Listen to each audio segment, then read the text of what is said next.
Mm-hmm.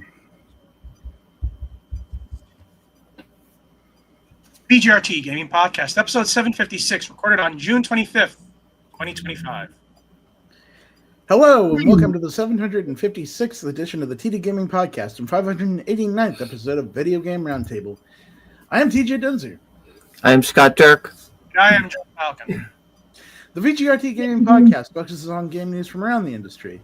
Yeah, the main news right now is it's hot, very hot, and I was melting today. It is very spicy outside, all over the world. Yeah. We weren't able to record last week because I was in the Czech Republic staring at something for work. But even over there, it was like I was in the Czech Republic. Oh yeah, some CD Projekt Red. By the time this podcast comes out, the embargo will be up. Bohemia Interactive and the DayZ devs are over there. Okay. Over in Prague, and Prague is a very beautiful city. I've been there twice at this point. Yeah. Well, Prague is one of those cities which is one of the oldest architectures in Europe. Oh, that's impressive. Yep, but it is hot all over the world. I know people have been talking online about London being just dead, dry heat, and then in Prague it was like, I think it was like 40 degrees Celsius during the day most days, which I think translates. Yeah, it was pretty hot. There's a lot of games being developed over in Europe. I know. Before we go on, we have to say Bohemia Interactive. People will know for basically Arma and DayZ. Those are the two big games there. Yes, and they said that we were over there at this point, so I can say it, but I can't say what I was working on just yet. I have a feeling it has something to do with shooting and military. I posted some interesting stuff on my timeline. For those who don't know, it was part of this thing that's kind of like an Apocalypse Rin Fair, which I'm into it. I like it. It's fun. Europe right now is dealing with some apocalypse. Yeah, that part's less fun, but yes, it is very hot around the world. So, it was 100 today in New York. Bangs on his keyboard there and keeps banging on his keyboard. It was over 100 here in New York. But all of that, we're going to have a nice, huge thunderstorm tomorrow. So, in that hot pressure system, at least that cold pressure system, boom. We've been getting some really nasty ones. And we had some tornadoes in upstate New York, no less. Anyways, this week's going to be a fairly quick episode. There's not much going on. I mean, there's rumors, there's other stuff. But really, we're going to move on to what I've been playing. I've started playing Dragon Quest Veilguard again. Because I like the story, and I'm playing it again for the story. Take Dragon's Quest? I mean, Dragon Age. You know what? Dragon Quest 12 comes, I'll play it. Don't worry. I'm looking forward to that. Actually, I haven't even tried Dragon Quest 3D or 2, whatever. You know what I'm talking about. Yeah. Actually, I haven't even gotten around to playing Metaphor de Fantasio. It's like everything's been getting in the way. And one of the things that's preventing me from playing it is that it requires a commitment, a big commitment, and I'm not ready to give that answer Metaphor. Yeah, it is. If you're gonna try to get through that game, you're gonna be in it for the long haul. Whether you try to beeline it or do all this stuff, which I would say that doing the side stuff in that game is part of the fun. When I play Metaphor, I'm definitely going to be delving into all the side stuff. I'm not the person who likes to beeline. That's how I get my perfect Mass Effect finishes, because I do all the extra stuff. I'm not even thinking about loyalty. Yeah, I'll get loyalty, whatever. But I will be playing something tomorrow, which is coming out tomorrow. And actually, I get free because I backed the first game. We'll discuss that in a moment. PJ, aside from stuff that's NDA'd, what have you? I've been playing Death Stranding 2. I reviewed it.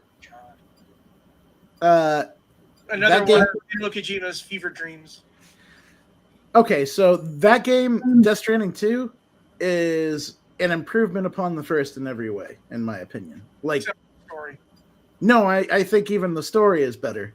Like, it's not so meandering and bullshitty with itself. It actually gets punchy. I think it's just as much bullshitting. No, it actually goes, like, I'm telling you, man, it gets punchy right from the get-go this time. Whereas it doesn't. The first one, like, meanders for a really, really, really, really, really long time. And there's just not a lot of personality going on. Yeah. Hold up. Let me finish. And there's not a lot of personality in there for the most part because it's just Sam and Norman. And the people that give him orders. There's more characters in this one, and they have more personality that comes out immediately and makes the more compelling. It's weird. I was calling him Norman Reedus, and that's the actor, not the character. Yeah, Sam. I can't think of anything as Norman Reedus. His name is Sam Porter Bridges, and he's connecting the world. Norman Reedus. But no, I just think that like they got better characters this time around, and the characters deliver a better story. Is Toro in it again? He is. Same with the guy who played Hartman. The guy who played Die Hardman is still there, and Fragile is still there. And then there's quite a few extra characters. George Miller is in this one. Of Mad Max fame. I know who George Miller is. You know, he's. No, I was saying that for the benefit of the audience. George Miller is a real geek because he had a full hand with the Mad Max video game, and he got into it with the developers about continuity with the movie. So, yeah, he's very in tune with what's going on with video games. Yeah, so he delivers a pretty good role in this one. I don't remember the name of the guy who plays the puppet, but they're I think pretty important as well. I can't remember, but he does a good job. And then just like the gameplay, all of the gameplay feels much better than the first game. I hated combat in the first Death Stranding. Ghosts. No, I hated all of it, man. HATE capital letters. I hated that shit. You just wanted to put stuff on your back and walk around. I did. And but also every time you did stuff that wasn't that, it was a slog because you're so weighty and so momentum based. That part. And every time somebody pokes you, you just fall over like a sack of shit. That's if the entire game is about carrying heavy things and trying to keep your balance, fine enough for me. I play games like that. But they give you so many more tools in the second game that like make every part of it more fun. Like the combat doesn't feel annoying to deal with. The cargo doesn't feel annoying to deal with. And it's hard at first, but then you end up getting all sorts of stuff that just there is a jump ramp that makes it so that you can hit big air and not break your vehicle or all the stuff inside. And I love that thing. You didn't think the tightrope, the high line wasn't cheating enough? Oh yeah, I'm just gonna hook onto this thing and just whee. Oh, I'm at the place. And those things come back. Like most of the equipment from the first game comes back, but there are just some tasteful improvements to most everything that like zipline completely breaks the game.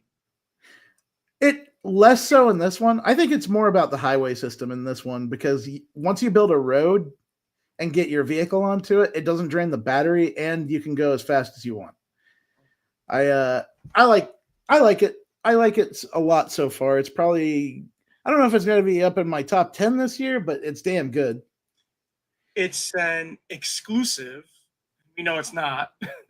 But, I will say this. The graphics look even better than the first game. The first game was pretty detailed, but this one, it's getting close to photorealistic.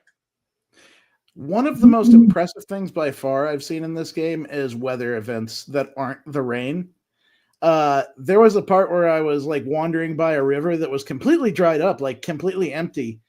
And then timefall hit and then a flood hit. And just like the river went from dry bed to just almost killed me with how fast it filled up and the water rose. Have also been like I've run across earthquakes in the game that sometimes shift the topography. Like if you're wandering near mountains, it might break down a piece of a mountain. And you'll have to traverse a different way, and all that stuff is pretty dope. Because, like you said, the environment in this game is absolutely gorgeous. I'm still thinking about what Hideo Kojima is working with Microsoft now. It's just like I wonder what he has in mind. It's strange. How about you, Scott? What have you been playing? I've been playing a game called 8-Bit Adventures 2, and it is a NES style game.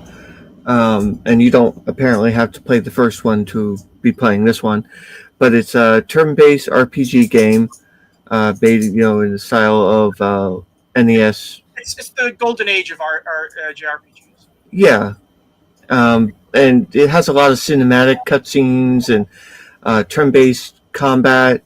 You got about like 3 or 4 characters. I guess it's 3 characters that you're playing as in the party, and you're just, I guess, doing the typical JRPG thing, saving the world and fighting God at some point. What the style is. It's not quite JRPG because the faces have that long look to them. You know what I'm talking about? And the text is not NES text. It's like that squished text. Yeah. It's like, is this like a it was more like a Sega Genesis game than a NES game. Yeah, actually, it's more like a Genesis game than it is a Nintendo game. You remember the way the JRPGs looked on the Genesis? Remember, they didn't have the Nintendo font. There was a little bit more cartoony than the NES. Well, yeah, but I think they would still be considered JRPGs, like Phantasy Star. Saying it's like more of a Genesis game than an NES game. I guess. Yeah, I mean, they do a really good job with the effects. They have weather effects, and they have like little. Oh no way! It's not Genesis. It's TurboGrafx. It's the TurboGrafx 16 looking game.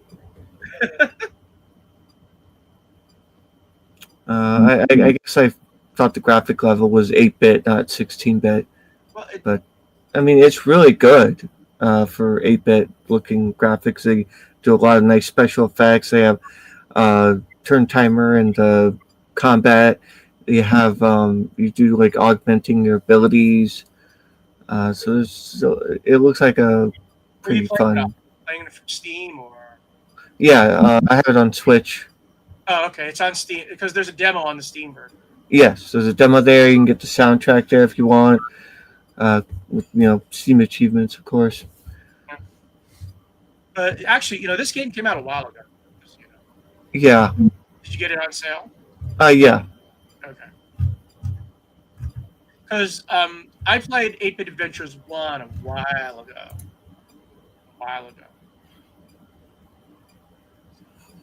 Cool.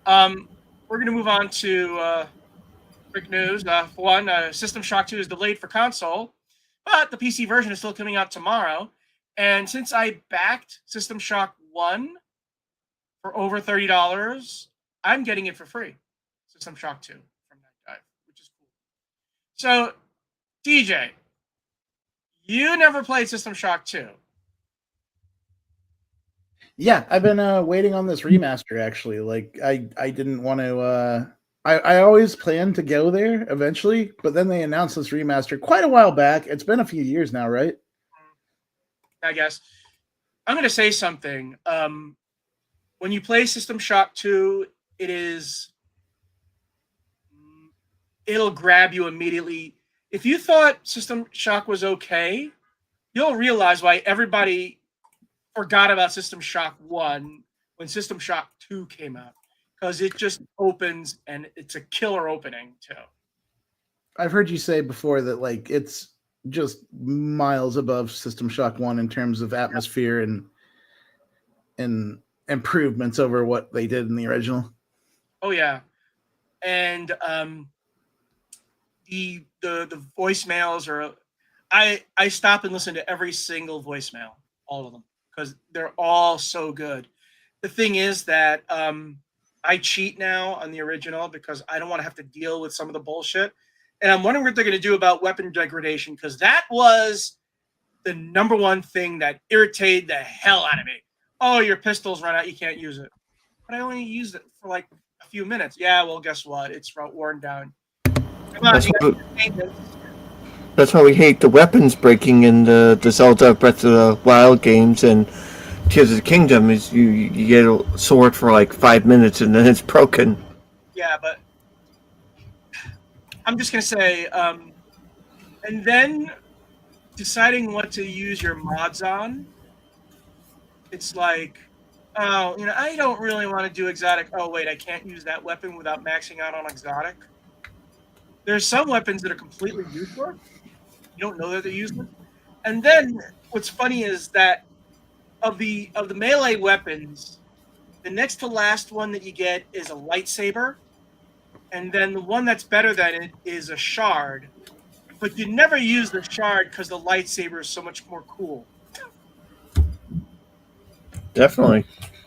So, but yeah, the minute you start playing, it's sort of like, whoa. Especially the opening cutscene, and then before you even get into the game, you have to go through your career, and it's sort of like a branching thing. You go into this, and then when you choose a career, then you have to choose 3 different choices in your career, and then 3 more choices in your career, and it's the way how you get your stat, your initial stats. And one thing I realized after playing and finishing the game, the first ship is one big tutorial. The entire thing is preparing you for the Rickenbacker. And you think, oh, I'm playing a full game. No, it's the tutorial. It's teaching you everything you need to know before you go into the Rickenbacker. Like I said, if you don't fall in love with it, I don't know what's wrong with you. And then, this is the other thing. After you play System Shock 2, go play Prey again. And say, I see where Prey got all its ideas from. Yeah, I've heard that comparison. Like, I am very curious to see how things turn out when, like for as many games as I've played that were influenced by System Shock 2, I'm interested to see those things in action, like those prototypical elements. And BioShock, the other thing you're going to find out is why everybody loves Shodan. And if you play System Shock 1, it's sort of like, okay. No, and System Shock 2, not only she's gone over the edge even for her. And her introduction, aside from the opening cutscene, is such a great moment. Such a great moment. And of course, the way the game opens, look at you, hacker. That's why I still play the original on GOG. So now I'm going to see what it's like on. That's the other thing, is that I tried playing System Shock 1, the original version, and it really didn't hit me. For one thing, it was very primitive. It was really early in the days of things, so it's sort of like, a mouse is optional for a first-person shooter. Okay. Fortunately, it's not optional. It's actually quite mandatory. But like I said, I'm still interested in the console version, if only to get achievements. But yeah, I'm up for some more System Shock 2 tomorrow. Definitely. You were gonna say something. Oh no, I agree with you. I'm excited. It's nice to see that it's finally come, because I have been saying for like a long time on this show that I would love to play that game. I just was waiting on this remaster to happen. Next, I gotta confirm now. All but confirmed that you'll be able to use Steam on your Xbox app, not just the handheld, but on your app as well. What happens is, and GOG does this too. GOG already has this, but you'll be able to open up games from your Xbox app to play on Steam. And I think it's sort of an acknowledgement that gamers are kind of lazy and they don't like having multiple storefronts. They want multiple. They want one storefront. So Microsoft say, okay, you can play your Steam games on. Convenience is pretty nice. Yeah. Also, people are saying that the next Xbox to be more like a PC because it has Windows, but it's sort of like no, the version of Windows they're using is like the really, really, really stripped down version. It's only to have that base for which to play the games you can play on. You're not going to be able to use Windows apps with it or stuff like that. You're just going to be able to play games. I think they're making it so that it's easier to port from PC to Xbox. Probably just get a PC at that point. Well, I mean, Steam Decks. I mean, people are using Steam Decks, right? Right. So Microsoft wants Steam Deck Plus. So, are they working toward? So, would you say that this is working towards? Is it still going to be a game app, or are they trying to build an OS version of the Xbox app? What do you mean the app? The Xbox app is on your PC. It's the Game Pass app. Sure, but it's kind of just like a game library launching app, but like it's still been tied to Xbox games up to this point. So like I'm curious as to how they would be able to incorporate non-Xbox games into the apps. You can launch your Steam games without Steam. You know that, right? You just click on the game. You don't need to launch Steam.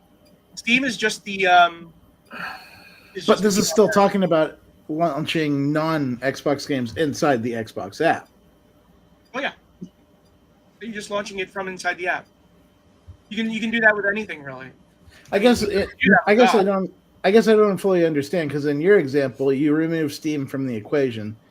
It sounds like Xbox is doing something to encompass other, like, I don't know, Steam games and other stuff into the Xbox app.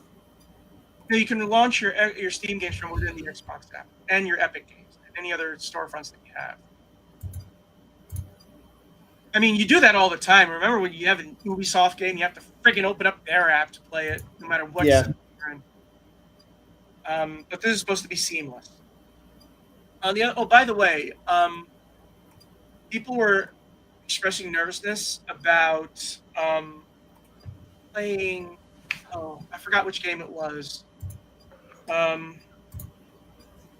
They're adding. Oh yeah, Gears. Gears Reloaded. People were concerned about multiplayer, and we need an Xbox account. And officially, you do not. You have an Xbox account for multiplayer. Only reason to have you have to launch an Xbox account if you want cross-platform progression. That is, you want to play your single-player game, your campaign game from one to the other. Then you have to have the Xbox app. So as far as cross-platform play, you don't need an Xbox app. You just need whatever multiplayer you're using. So if you're playing from your PlayStation, you can run it from PlayStation. Running it from Steam, just run it from whatever you have. Interesting. Well, it'll be neat to see how that works. The only part of it I don't like is PlayStation. What's up? It's gonna be strange to see Gears of War on a PlayStation. Yeah. It's a 20-year-old game, but still. Well, like I was about to say, that the only part of this I don't like is the Xbox. At the very least, the Xbox app on browser is not a very user-friendly experience, in my opinion. No, but Xbox app software that's on your PC. Yeah. I mean, they also started launching new games you can stream that are not Game Pass. Like Final Fantasy 16 was added to the games that you can, if you own them digitally, you can stream them on your web browser or your app or whatever. So they're slowly opening it up, to non-Game Pass games to be able to be streamed. And again, if one of their games, by the time the official Xbox handheld comes, not the Asus one, but the official one, they want you to be able to play all of them without having to have your Xbox on. Yeah. I will say this, I'm starting to think, I do want to play Balatro on my handheld. Because I don't like playing Balatro from the Xbox or from the PC. So, I know that you play it on your cell phone.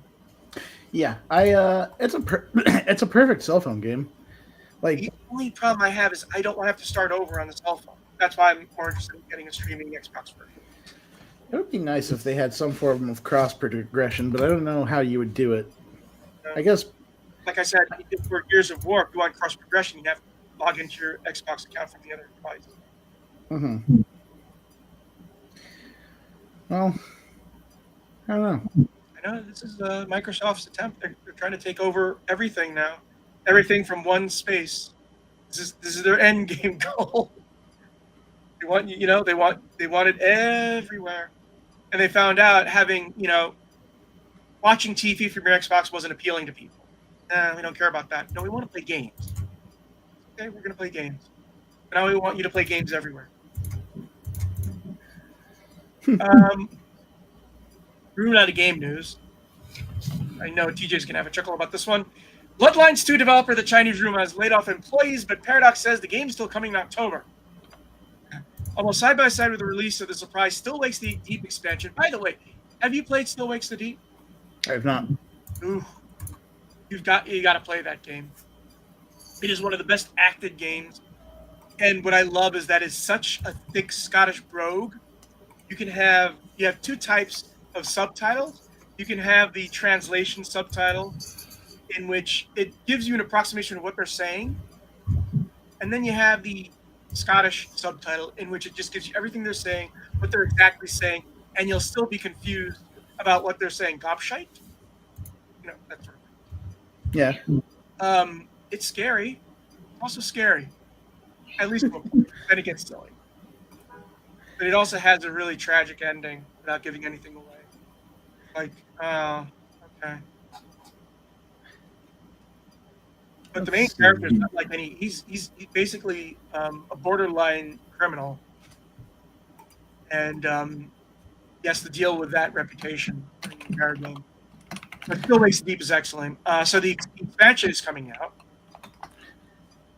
I feel slightly like Vampire the Masquerade Bloodlines 2. Yeah. I'm starting to think that game might be cursed.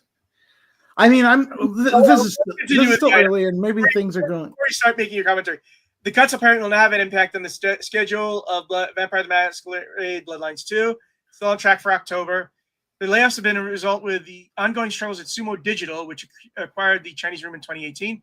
In June 2024, the Sumo Group laid off 50% of its workforce and closed Timber Games. And then in February 2025, it included a strategic decision to focus Sumo Digital exclusively on development services for partners, which is basically what's happening to Vicarious Visions.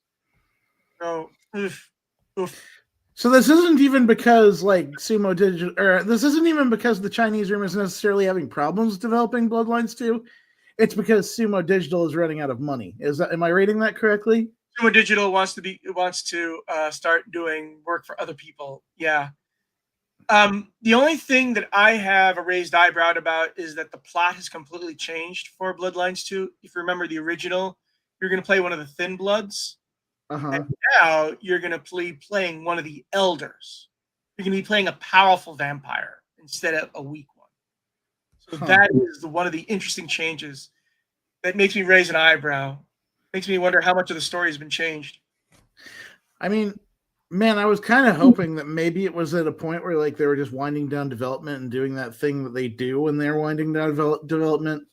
But it still sounds like there's more games to make. So I guess I'm going to be watching this like a hawk because I have a sneaking suspicion that as many times as it's happened before, we might see another delay on Bloodlines 2. Well, here's the thing. The same thing happened to Dragon Age 4, and I really enjoyed the finished product, even though it didn't sell. I'm just concerned about I don't care if the studio makes money on it. I just want to play it. Here's the thing that a lot of gamers have to understand. It's not your job to worry about the companies. You're just worried about the finished product. That's it. The only way the finished product might affect you is that they won't make sequels if it doesn't sell. That's about it. Otherwise, if you enjoy a game, enjoy it. Don't worry about the balance sheets. I mean, I'm bummed out Monolith doesn't exist anymore and there won't be another Wonder Woman. There won't be a Wonder Woman game. But there's nothing I can do about that. Yeah. That that Wonder Woman one was really a confounding one, just because everybody was so excited to see the Nemesis system in action again, and Monolith is a giant. That's like saying after Halo Reach, instead of Microsoft letting Bungie go, they just dissolved them. That's how big Monolith was. yeah, and so it's confounding, like because the Nemesis system is money on the table, and they're just not doing anything with it. I just think, for one, I think that's just that WB is terrible at handling its gaming studios, but Microsoft had purchased WB like people thought they would. yeah, and Microsoft would be the lesser evil there. but this game, like, people, when I say that, like, I have concerns, people have to understand Bloodlines 2 has been development hell for a very, very long time. Hey, and look, so tradition, Vampire the Masquerade had its own problems. Because remember, Valve was a prick. Vampire Masquerades is the only game to use Valve's engine, Half-Life 2 engine. They're the only ones to use it. No one else has used it. And Valve fucked them over big time. Mm-hmm. Which is why it was such in a buggy state when it was first released, you know? So, yeah. Source engine. Yeah, but like we're at a point though where, like, when you see stuff like this, layoffs and Bloodlines 2 in the same sentence, it's just like, oh no, what's happening now? It's hard not to look at Bloodlines 2 at this point and all the things that have happened, and then see new news that isn't the game is on track, and be like, oh good, that's fine. It's not the same story as Duke Nukem Forever, in which they kept on changing the engine over and over and over again. No, the problem here was that the original developer, and from what I understand, were incompetent, and they weren't up to the task. People were pretty mad when the narrative director bowed out, because they worked on the first game and the board game, right? No. The original developer? No, the narrative director that worked on the games. He's not a developer though. He's just a director. No, but they bowed out. Like they fell off the game a while ago, and people were concerned because they worked on so much of the story in the first game and the board game. The story is out. Yeah, that's interesting that Paradox Interactive bought the World of Darkness, partially so that they can create Bloodlines 2 without any problem. And let's drain a 40 for the World of Darkness MMO that never came out. It was. I'm sorry. I just want to find this person because it's going to drive me crazy if I don't figure out who it is. Mitsoda. What's that guy's name? Brian Mitsoda? Yeah, that's the one. But like I said, a lot of things have been going on with remember, Paradox was that developer you had complete faith in. Not no more. Yeah. At this point, like, the biggest thing that I look at Paradox for is Stellaris, because they still seem to do well with that, and like they still have a hand in Crusader Kings, which people seem to enjoy that. But yeah, for the most part, with their Frontier games, for some reason, Frontier has been releasing half-baked shit. And I'm thinking maybe Frontier can only make one game at a time. Maybe they should have just made City Skylines by themselves, without anything, without worrying about any other game. Just focus on that one game. Then worry about your amusement park game next. You know? Mm-hmm. And the only reason why I haven't been playing City Skylines 2 is that the graphic engine is still fucked.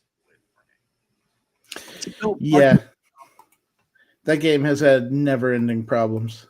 Because here's the thing. Before they patched it, I was having a ball with the game. I was showing you, look how deep I'm going. And every time I get deeper, it drip feeds you the things that you can do, right? It was really good discovering all this shit as it happened. And it's like, oh, I can do that. I'm going to redo the city with that in mind. And then the graphics screwed up, and it's like, I was enjoying myself, and you screwed something that wasn't broken for me. at some point, I'm going to look back on City Skylines 2 and see if I can still play it. Because Foundation is okay, but it's not great. It feels like an indie game that's been in development for 8 years and has been running on a rickety engine the entire time. And oh wait, that's exactly what's happening with it. It's a game that's on a rickety engine that they've been working for 8 years. Also, Railroad Interact. Oh god, the name of the game. Not Railroad Interactive. It's Railroad Corporation 2 has some really weird problems with logic. You know, I'm trying to enjoy the game, and it's like, oh, that doesn't make any sense whatsoever. It's still in early access, but still. Although it's been how long has that game been in early access? 2 years? It's been a while. It's been a while. And that's my shit, by the way. I wish someone would just port the original Railroad Tycoon or even Railroad Tycoon Deluxe, better graphics, and leave the rest of the game alone. I would be happy as a clam. So yeah, at least Bloodlines 2 will be on Game Pass so that I won't have to spend any money if it's a piece of crap. Anyways, moving on to the next item. Go ahead, Scott. Scott. Maybe he's sleeping. Sorry. Jurassic World Evolution 3 is ditching its AI-generated art after some initial feedback. Jurassic World Evolution 3 unveiling earlier this month drew mixed responses. There was, for instance, ample excitement over the fact that baby dinosaurs will finally be wandering all over the place come its arrival later this year, but less enthusiasm for Frontier Development's decision to whip the theme park Sims scientist avatar art into existence using generative AI. But now the studio has confirmed it's reversing course on the latter after some initial feedback. Yeah, AI art sucks. World Frontier would be relying on generative AI to create its boffins first emerged via Jurassic World Evolution 3 Steam page, which, alongside the game's model system requirements, included the AI disclosure statement as mandated by Valve that scientist avatars will be created using the controversial technology. This seemingly referred to the face portraits accompanying employable staff rather than key characters throughout the game. Let's stop here. So here's the problem I have with this. When is it generative art and when is it procedural generation? Because people don't have a problem with procedural generation, do they? A lot of games use it because they need to, right? That's what Spore used. Spore used procedural generation. So there's entire genres that are based on procedural generation. It's the fact that like their assets. It's when you use AI that has assets that are used in its generative stuff, like clear usage. Yeah. It's like when you're using other people's art, other people's assets and styles that you don't have a right to, and you'll see Studio Ghibli of Star Trek Next Generation characters. That's the problem I have though. Why Yeah, do random procedural generation for these for the artwork then? Yeah, it's different because somebody still created all those little pieces of art and then told the computer how to put them all together, versus someone taking, the Simpsons art and. I get that, but here's the thing. Here's my question: why didn't they just have a thing in which you just press a button? Okay, different hair, different face, different glasses, whatever. Why would you need to do AI to do that? I don't know. That's a great question. It's kind of silly, isn't it? I mean, when you're a character creator, you have the option to say, okay, just make a completely random character. It may come out funky, but it's random. I don't get the need to. By the way, there was a ruling today that said it was okay to use existing art and books and all that stuff as part of the learning process, but you can't rip it off. If it's a part of the machine learning, then that's fine. But if you use it to write a book and it just takes the stuff from the thing. That's not okay. That's theft. Yeah, like if I draw a character that's like my original character for something I'm using, and then you just take that character and Mr. Potato Head some different features into it, that's still my character. You just use shitty generative AI to make it into something. There's a whole worse. lawsuit of Disney versus I think Midjourney for stealing all of its Disney characters. Here's the thing I don't understand. What people are calling AI is not AI. I agree. It's not. It's not intelligent. It never asks why. It doesn't challenge you. It doesn't question. Here's what it is, and it's very simple. It's something we like to call data mining. Yeah. Data mining. And here's the thing. Years ago, they would call it data mining, machine learning, advanced algorithms. That's all it is. These things don't think. They don't talk to you. They're not artificial intelligence. I mean, the chatbots are really good. I mean, ChatGPT can get really sassy and surprise me sometimes. But it's not AI. Yeah. It's not data. It's not Johnny Five. And I actually talked to ChatGPT, and by that I mean I corresponded with it. And actually, it does tell you when you talk about it. It always has. It admits that when it does responses with people, it's instructed to be very optimistic, very what's it called,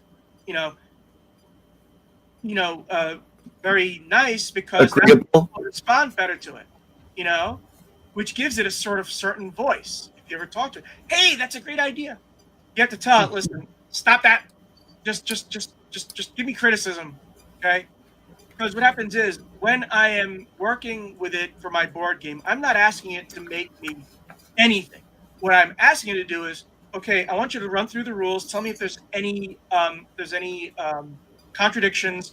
Tell me if there's anything that I forgot to say and all that stuff. It's not helping me create. It's helping me data mine what I did.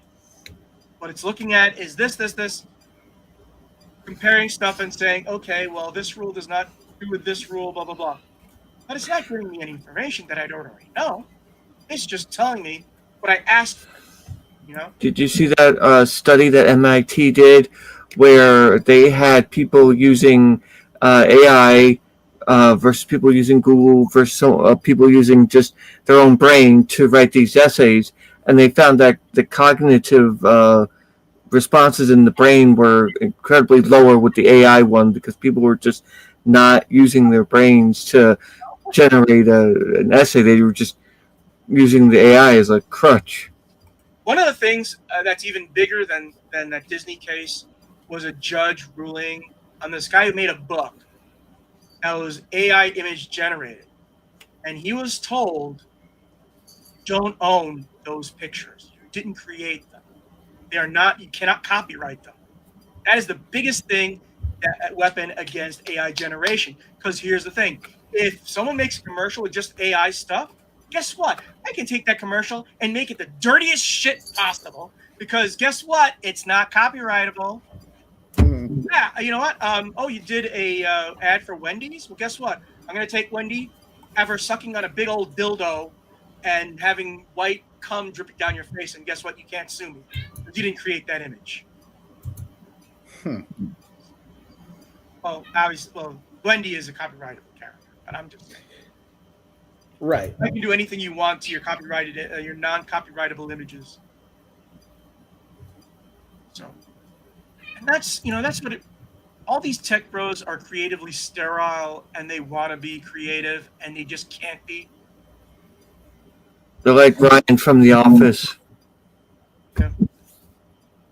God forbid when they start trying to do music. Although I will say they have AI music. People are putting lyrics in and telling it what style to sing it by, and then it just sings a song on the lyrics that you put in, and just they got AI music going. Here's the one thing I like doing is that they actually have there's a website which you can put in something, and it'll tell you what chance it is that it was AI created. So if I ask ChatGPT to, okay, I want you to write something on this, I put it in, it says, yeah, it's totally ChatGPT. I put in part of my screenplay, says, oh yeah, that's original. Yeah, and like, if you've seen the lawsuit that Disney chucked at You're talking about that. Scott was bringing it up already. No, I'm saying if you've taken a deep look in it and seen like the comparisons that they've made, putting things side by side, like I have no idea how Disney doesn't win in that case, but like we'll see what happens. But here's the other thing: is that you know what I've done with ChatGPT? I've said, okay, I want you to create a superhero who wears a red suit, a blue suit with red trunk and an insignia of a pentagonal on his chest, flying through space, and it will out and out make Superman, insignia included. I got around their copyright thing because if you try to say make a picture of Superman, it'll say can't do that. Sorry. If I give a generic description of Superman without any copyrightable buzzwords, it'll make Superman. That's ridiculous. It'll out and out make Superman. I mean, here's the thing. I do ChatGPT because it's fun. I don't do it because I'm bankrupt. And sometimes I just want to do something really quickly and try and make it do something I think. I told it, I want you to create someone who has a mandible fractal invading their body, and it came up with an image that was so disturbing, so gross. I was like, oh my God, what did I trick ChatGPT into doing? I did the same thing with a hand. I will show you a picture of that hand, and you will go, oh my God, that's worse than Junji Ito. That sounds creepy. Especially since I didn't tell it to, but it has red in it, so it's sort of like it's actually going through bone and It's like I'll have to show it to you. And when I tried to do it, they said you have to give us a spoiler on that because that is completely gross. That's R-rated. I swear. I actually I posted on my Facebook page. I had it create a creature with translucent skin so you can see the organs and the bones and all that, and it is creepy as hell. It is biologically accurate, and so oh my God, what did ChatGPT just create? I'll have to show you that picture too. It is just you can make it do some really sick stuff if you're smart enough not to trigger the words that are going to say no, I can't do that. Interesting. Actually, I'll have to put it in the on the website just so people can see it. It's just really weird. I'm gonna look on Facebook right now, but anyways, getting back to I don't understand what's going on with Frontier. What is going on with them? Because they used to be someone you got excited about, and now it's sort of like people you. Was there a change in leadership? I think Elite Dangerous Odyssey really knocked the wind out of them, and because I don't feel like Frontier has been on the same level since they launched Odyssey and it flopped, and I definitely feel like that, like because it felt like they were firing on all cylinders before that game. But since that game came out, I have not seen Frontier take too much in the way of victory laps anymore. No, it's depressing too because, like I said, there are certain developers which you can, in which you have confidence in, and that confidence is waning. Yeah, and I mean, it's a shame too because I do like the Jurassic World series. I like their Planet Coaster. Planet Coaster is still one of the best sandboxes as far as management, in my opinion. I love that game. That was so much fun having the roller coasters just jump off the rails and land into a lake, or you launch people, or just do all sorts of crazy stuff. Yeah, and we it feels like it's been a long time since we've had Frontier like doing stuff like that. It feels like they're kind of leaning on the things that just work now. Like Jurassic World has been an ongoing series, and I'm sure that they make a lot of money off that license to be at the point where they're making a third one.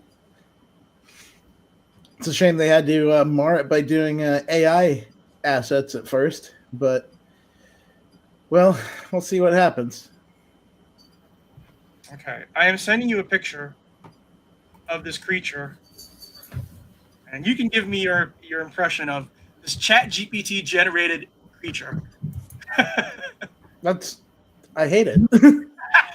Well, It looks or do you hate it because of it's so creepy? It looks like it belongs in like one of those weird human life like one of those life museums. I know exactly what you're talking about. They have this like human anatomy thing you can walk through or something. It's crazy. You mean the Visible Man thing? Yeah, I think that's it. Yeah, it does remind me of that. It's weird. It is, but it's biologically very accurate. It's like that is some of the creepiest shit.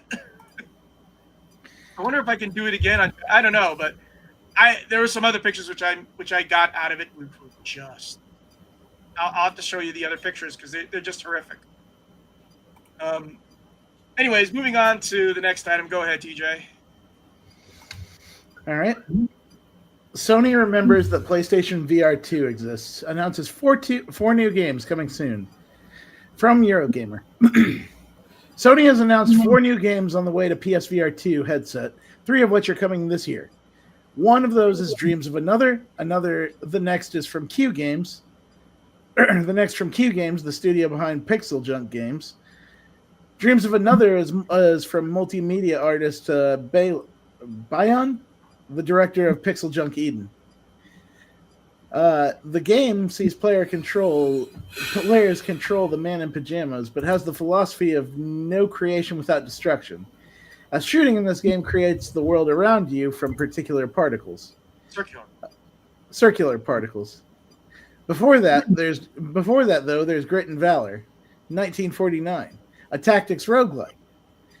Players take on the role of a commander in a alternate timeline World War II to win battles by moving pieces chess style on a tactical grid. It's due out on the 21st of August.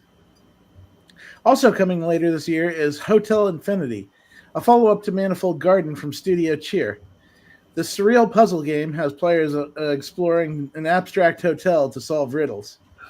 And then last is Meteora, a cosmic survival racer that's coming to PSVR 2 next year. Players will navigate explosive asteroid belts, electrically charged debris, icy barriers as a meteor racing through space. Sony has been criticized for not sporting the PSVR 2 headset at all, and I'm like sitting here with the dust collecting on mine saying, that thing is a really cool headset, but yeah, they don't do shit for it. To the point where like I haven't tried hooking it up to like Steam VR because I know that the PSVR 2 can do that now, but I really do need to, I feel, bust that out at some point and do something because it feels shitty having such a good headset and there's just nothing to play on it. Okay, so I am going to freak the hell out of you now. You ready for this? What's that? I am going to send you this picture. The Mandelbrot, an interesting use of the Mandelbrot set, and you're gonna freak out now. I know you're gonna freak out. Okay, let's see if it actually does. There we go. So check out that picture. Ew. Yeah, that's gross. That's the Mandelbrot set going into someone's hand. Rough. But as far as I didn't know the ChatGPT would create pictures like that, but sometimes it'll surprise you. Yeah. There's like a condition where like you get creeped out with stuff that has holes in it. I forgot what it's called. Phobia. Yeah. Yeah. This actually makes it look biological, like the person's been invaded by some sort of virus. Some of those things have sort of looked like fungi on it. But the really creepy part was it decided to put all the red in there. So it's not like it's a person. It's not like some plastic thing or No, it looks like someone's actual hand, and we know what kind of problems that ChatGPT has with hands. No, this is just yeah. Yeah. So have you checked? Have you seen any of these games that are coming to PSVR? I know of one of them. I know. Oh damn! What's the name of that game? Oh yeah, the Hotel Infinity. I've seen. Okay. But what really shocks me is that Beat Saber's not going to be supported anymore. Wait, I remember, man. I think I remember Manifold Garden. I feel like that's a Annapurna thing, but let me make sure. Oh, maybe not. But this game was still like an interesting one when I played it. It's very MC Escher, the game. But yeah, I mean, Beat Saber is the killer app for VR. I mean, it's on the MetaQuest as well. Yeah. Yeah, the Beat Saber is a lot of fun to play. Here's the thing, by the way, that reminds me of another news item that popped up, and that is Microsoft is making an Xbox branded MetaQuest. They're teaming up with MetaQuest. What does that mean exactly? It means that it's going to be it's probably going to be able to run the Xbox app or Xbox apps easier or be more optimized for that style of interaction. Yeah, but what does that even mean? It's going to be Because you can with color with it's going to come in green and yellow. I mean, to that extent, yeah. But you know that the MetaQuest headsets can already run Xbox Game Pass, right? By the way, don't look at the picture I just uploaded. I already did. It looks terrifying. Why would you do that, Jonah? Why would I do that? That's what ChatGPT made. But you posted it. ChatGPT didn't post it there. You posted it. I only asked ChatGPT to pick someone being eaten alive by the Mandelbrot set. I had no idea it was going to do that. This thing does some weird shit. Sure, if you tell it to. Yeah. But then again, people also post muscly cats doing firefighting shit. So who am I to judge? Actually, a really good picture of a RoboCat and the cross section of it, and it was really cool. And then I asked it to make a blueprint of it, and it was really weird. I'll have to post that as well. But yeah, like I said, you can tell what kind of sick fuck mind I have sometimes. Yeah, we can tell. Anyways, I wonder what. As far as like the meta and the Xbox stuff coming together, like it's probably just gonna be just a green Xbox headset, but here's the thing. It's actually going to be really inexpensive in terms of that. It actually comes with a wireless controller and some other stuff for it. And I'm thinking I might get it just because it comes with a wireless controller. You know. I wonder if the Quest, like I said in the past, the Quest is already capable of running Xbox Game Pass. They've had that feature for a while, so I think it's probably just going to be more optimized towards that style of play. Who cares if it isn't going to actually be VR? I don't want just a screen in front of me, which I want the actual immersion. Well, Game Pass can't do that yet, so too bad. You never know. This might be a soft announcement of VR. Hey, guess what? You want VR? It's optional. Here, I sent another even more horrifying picture.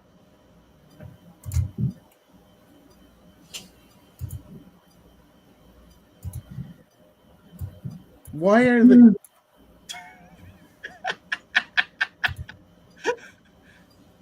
What is wrong with Jonah? I can't tell if the guys hate it or like it. Well, I like the ambiguity.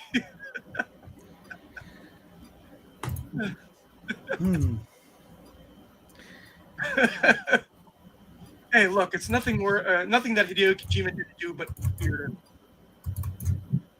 I mean, do you see a fetus in a bag that you? By the way, I noticed that the fetus has been born, hasn't it? In Death Stranding 2.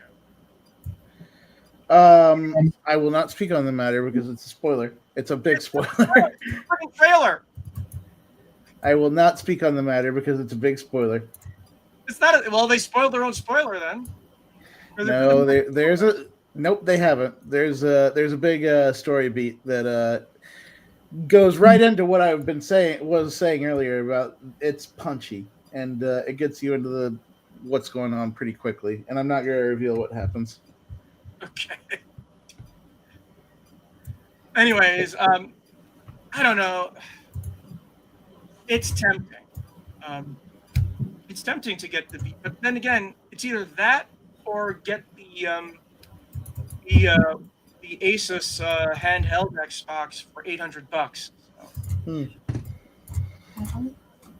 The thing. Anyways, this has been really a short, shitty show. Look for our show notes at gamingpodcast.net along with industry news and our gaming history articles. If you enjoy feedback, send us comments on our blog at gamingpodcast.net. Also, on facebook.com/gamingpodcast. Find me on Blue Sky at Jonah Falcon. You find me at Johnny Chugs. You can find me at Shard the Sage. And I will start sending them even creepier pictures. I'm going to kill my notifications for the rest of the night. And Yeah. I'll just turn off Teams. It's real easy. I'll have to post them in the on the website alongside with so people can. There's nothing worse than describing what you're seeing without actually seeing it. Because believe it or not, this is not a visual medium. Even if we're on YouTube, I'm not showing the pictures there. Jonah insists on spreading his horror across the internet. Okay. Hey, look, I'm not horrified by Junji Ito. I find a lot of it silly. I know it makes people really scared. 2 words, Mandelbrot set. Anyways, we will see you next week. Oh, by the way, next week is 4th of July. Yep. So we will see you on July 2nd, maybe. Happy gaming, everyone. Have fun. Be cool. Play games, y'all.